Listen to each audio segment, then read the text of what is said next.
vocês? Aqui é a Helena, professora de poemas da área de escrita aqui do Emita. E hoje eu vim com a parte 2 do vídeo de figura de linguagem, que foi o nosso último vídeo.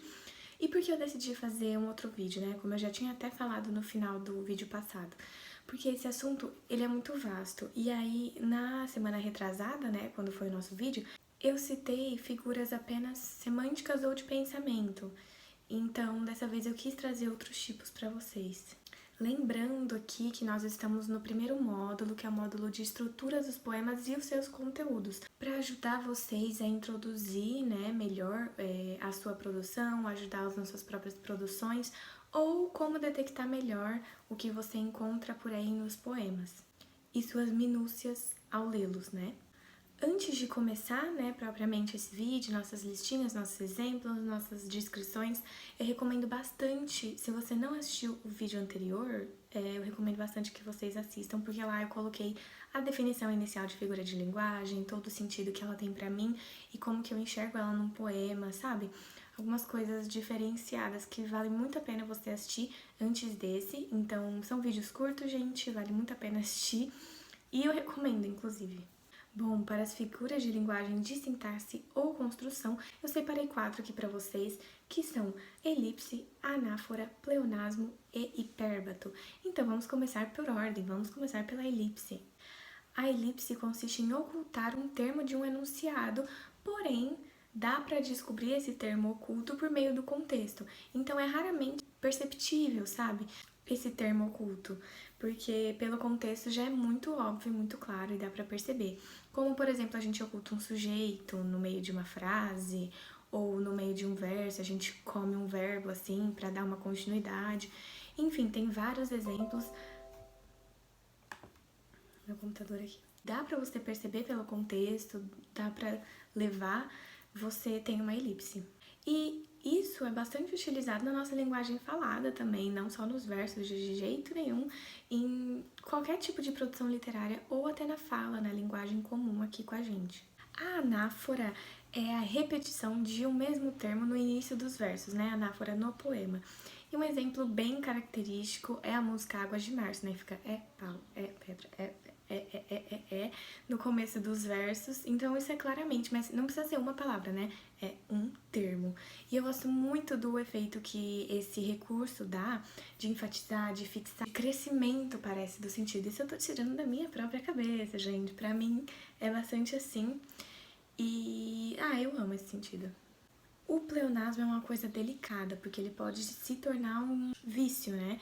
Então, quando uma palavra é utilizada de maneira repetitiva, ou um termo que seria desnecessário, né? Porque seria uma repetição, ele tem duas vertentes, né? Ou ele pode ser usado para intensificar o sentido, para reforçar mesmo, ou ele pode ser o uso desproposital, né? E aí seria o sentido vicioso de usar um termo desnecessário, porque ficaria repetitivo, né? O chamado vício de linguagem. Então, um exemplo desse uso vicioso seria o subir para cima, sair para fora, esse tipo de coisa que a gente vê na linguagem falada e tal, é bem comum assim, mas seria um vício de linguagem.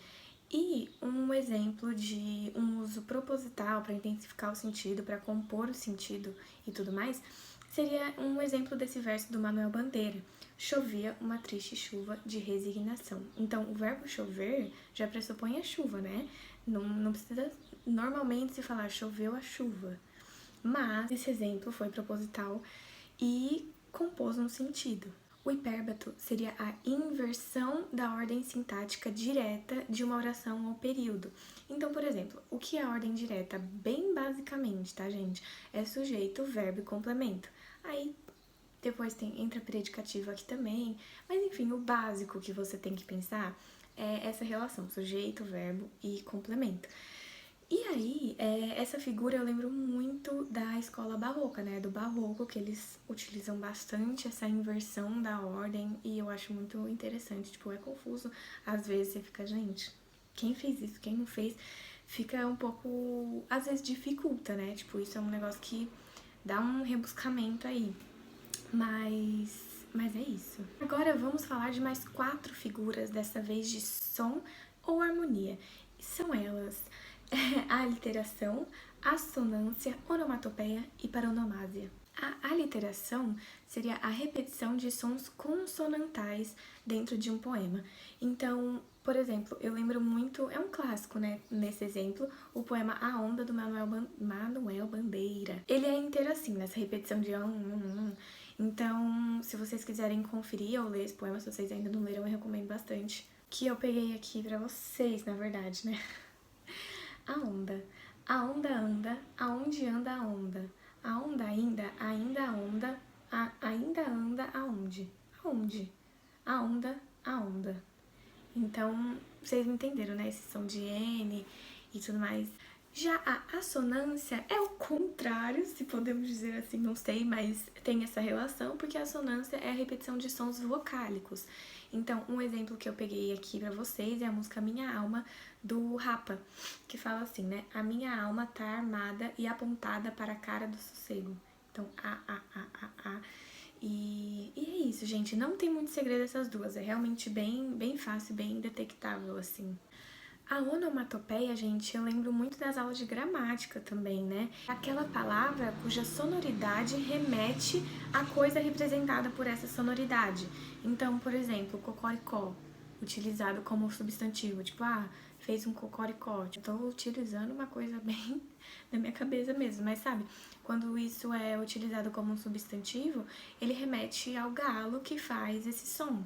Agora, a paronomásia, nosso último exemplo, é o uso de palavras parecidas. Elas são parecidas, mas elas têm grafia, som e significados distintos. Então, um exemplo que eu peguei pra vocês é essa frase aqui, né, de uma música do Gilberto Gil, que diz: derretendo a minha mágoa, derrubando a minha cama.